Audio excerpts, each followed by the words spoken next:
ಆತ್ಮೀಯ ಬಂಧುಗಳೇ, ಶ್ರೀಮದ್ ಭಗವದ್ಗೀತೆ ತತ್ವ ವಿವೇಚನೆ ಟೀಕಾ ಅಧ್ಯಾಯ 4 ಜ್ಞಾನ ಕರ್ಮ ಸನ್ಯಾಸ ಯೋಗ. ಇದರಿಂದ 2ನೇ ಶ್ಲೋಕವನ್ನು ತಿಳ್ಕೊಳ್ಳೋಣ. ಶ್ಲೋಕ 2.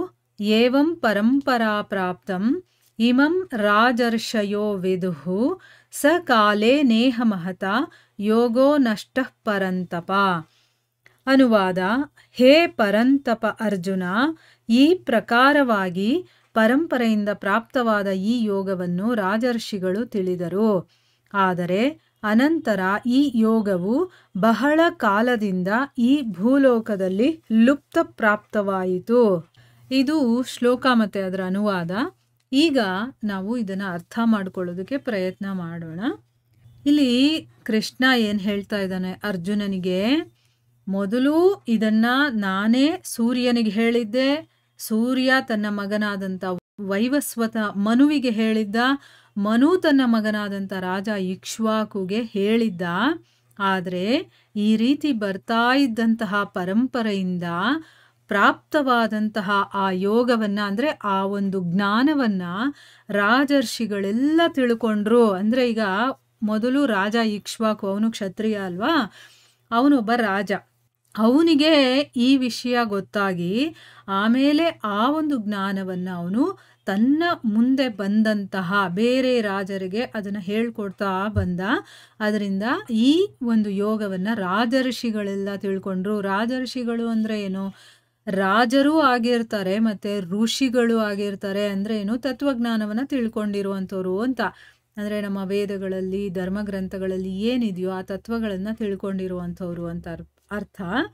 ಸೊ ಈ ರೀತಿ ಯೋಗವನ್ನು ರಾಜರ್ಷಿಗಳು ತಿಳ್ಕೊಂಡ್ರು. ಆದರೆ ಕೆಲವೊಂದು ಯುಗಗಳು ಅಥವಾ ಕೆಲವೊಂದು ವರ್ಷಗಳು ಕಳೀತಾ ಬಂದಂಗೆ, ಯಾವಾಗ ಅಂತ ಗೊತ್ತಿಲ್ಲ, ಒಟ್ಟಿನಲ್ಲಿ ಬಹಳ ಕಾಲದಿಂದ ಈ ಭೂಲೋಕದಲ್ಲಿ ಈ ಜ್ಞಾನ ಲುಪ್ತವಾಗಿ ಹೋಯಿತು. ಅಂದರೆ ಅದು ಎಲ್ಲೂ ಕಾಣಿಸ್ಲಿಲ್ಲ, ಅಥವಾ ಯಾವುದೇ ರಾಜರು ಅದನ್ನು ಪಾಲನೆ ಮಾಡ್ತಾ ಇರೋದು ಗೊತ್ತಾಗಿಲ್ಲ. ಯಾರ ಬಾಯಲ್ಲೂ ಕೂಡ ಆ ಜ್ಞಾನ ಬರಲಿಲ್ಲ, ಆ ಯೋಗ ಅನ್ನೋದು ಬರಲಿಲ್ಲ ಅಂತಂದ್ಬಿಟ್ಟು ಇಲ್ಲಿ ಹೇಳ್ತಾ ಇರೋದು.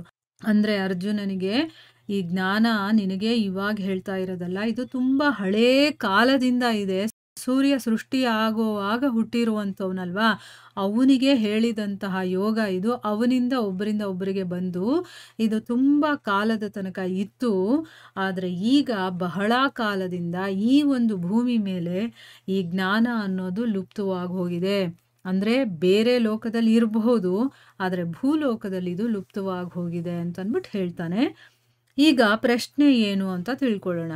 ಈ ಪ್ರಕಾರ ಪರಂಪರೆಯಿಂದ ಪ್ರಾಪ್ತವಾಗಿರುವಂತಹ ಈ ಯೋಗವನ್ನು ರಾಜರ್ಷಿಗಳು ತಿಳ್ಕೊಂಡಿದ್ರು ಅಂತ ಹೇಳ್ತಾ ಇದ್ದಾರಲ್ಲ, ಈ ಮಾತಿನ ಅರ್ಥ ಏನು ಅಂತ ಇಲ್ಲಿ ಪ್ರಶ್ನೆ ಮಾಡ್ತಾ ಇದ್ದಾರೆ. ಉತ್ತರ ಏನು ಅಂತಂದರೆ, ಒಬ್ಬರು ಇನ್ನೊಬ್ಬರಿಂದ ಶಿಕ್ಷಣವನ್ನು ಪಡ್ಕೊಂಡು ಅನೇಕ ಪೀಳಿಗೆಗಳವರೆಗೂ ಕೂಡ ಶ್ರೇಷ್ಠ ರಾಜರಿರ್ತಾರಲ್ಲ, ಅವರು ಈ ಕರ್ಮಯೋಗದ ಆಚರಣೆಯನ್ನು ಮಾಡ್ತಾ ಬಂದರು. ಅಂದರೆ ಅರ್ಥ ಏನು? ಆ ಕರ್ಮಯೋಗ ಅಂತಂದರೆ ಏನು ಅನ್ನೋದನ್ನು ತಿಳ್ಕೊಂಡು ಅದರ ಪ್ರಕಾರವಾಗಿ ಅವರು ನಡ್ಕೊಳ್ತಾ ಬಂದರು. ಆ ಸಮಯದಲ್ಲಿ ಇದರ ರಹಸ್ಯವನ್ನು ತಿಳ್ಕೊಳ್ಳೋದಕ್ಕೆ ತುಂಬ ಸುಗಮವಾಗಿತ್ತು. ಯಾಕಂದರೆ ಅವರು ಆಲ್ರೆಡಿ ಆಚರಣೆನೂ ಮಾಡ್ತಾಯಿದ್ರು, ಬೇರೆಯವರು ಅದನ್ನು ನೋಡಿ ಕೂಡ ತಿಳ್ಕೊಬೋದಾಗಿತ್ತು. ಮತ್ತು ಅದರ ಬಗ್ಗೆ ಹೇಳಿದಾಗ ಅವರಿಗೆ ತುಂಬ ಸುಲಭವಾಗಿ ಅರ್ಥ ಆಗ್ತಾಯಿತ್ತು. ಆದರೆ ಈಗ ಆ ಮಾತು ಉಳಿಲಿಲ್ಲ. ಅಂದರೆ ಈಗ ಅದು ನೋಡೋದಕ್ಕೂ ಸಿಗ್ತಾ ಇಲ್ಲ, ಕೇಳೋದಕ್ಕೂ ಸಿಗ್ತಾ ಇಲ್ಲ ಅಂತ ಅರ್ಥ.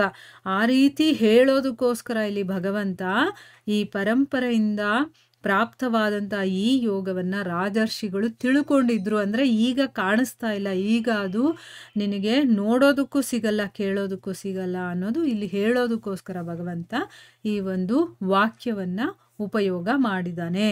ಈಗ ಮುಂದಿನ ಪ್ರಶ್ನೆ ಏನು ಅಂತಂದರೆ, ರಾಜರ್ಷಿ ಅಂತ ಯಾರನ್ನ ಹೇಳ್ತಾರೆ ಅಂತಂದ್ಬಿಟ್ಟು ಇದಕ್ಕೆ ಉತ್ತರ ನಾನು ಮೊದಲೇ ಕೊಟ್ಟಿದ್ದೀನಿ. ಏನು ಉತ್ತರ ಅಂತಂದರೆ, ರಾಜನೂ ಆಗಿದ್ದು ಋಷಿಯೂ ಆಗಿರುವಂಥವನನ್ನು, ಅಂದರೆ ಅರ್ಥ ಏನು? ರಾಜನಾಗಿದ್ದು ಅಂದರೆ ಒಂದು ರಾಜ್ಯವನ್ನು ಆಳ್ತಾ ಇರೋನು, ಮತ್ತು ವೇದ ಮಂತ್ರಗಳಿದೆಯಲ್ಲ ಅದರ ಅರ್ಥದ ತತ್ವವನ್ನು ತಿಳ್ಕೊಂಡಿರ್ತಾರಲ್ಲ ಅಂಥವರನ್ನು ರಾಜರ್ಷಿಗಳು ಅಂತ ಕರೆಯೋದು. ಅಂದರೆ ಅವ್ರ ಹೆಸರಲ್ಲೇ ಇದೆ ನೋಡಿ, ರಾಜರ್ಷಿ ಅಂದರೆ ರಾಜ ಮತ್ತು ಋಷಿ ಎರಡೂ ಆಗಿರ್ತಾನಲ್ಲ ಯಾರು ತತ್ವವನ್ನ ತಿಳ್ಕೊಳ್ಳೋದಿಲ್ವೋ, ಬರೀ ರಾಜ ಮಾತ್ರ ಆಗಿರ್ತಾನೋ ಅವನನ್ನ ರಾಜ ಅಂತ ಕರೀತಾರೆ.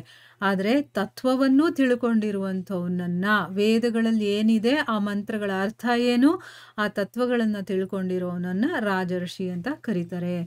ಈಗ ನಮಗೆ ಗೊತ್ತಾಯ್ತಲ್ವಾ ರಾಜರ್ಷಿ ಅಂತಂದ್ರೆ ಯಾರು, ಮತ್ತೆ ಯಾಕೆ ಈ ಯೋಗವನ್ನ ರಾಜರ್ಷಿಗಳು ತಿಳ್ಕೊಂಡಿದ್ರು ಅನ್ನೋದ್ರ ಬಗ್ಗೆ ಪ್ರಶ್ನೆ ಮಾಡಿದಾರಲ್ಲ. 2 ಪ್ರಶ್ನೆಗಳಿಗೆ ನಮ್ಗೆ ಇವಾಗ ಉತ್ತರ ಗೊತ್ತಾಯ್ತು. ಇಲ್ಲಿಗೆ ನಾವು ನಿಲ್ಸೋಣ. ಹರೇ ಕೃಷ್ಣ.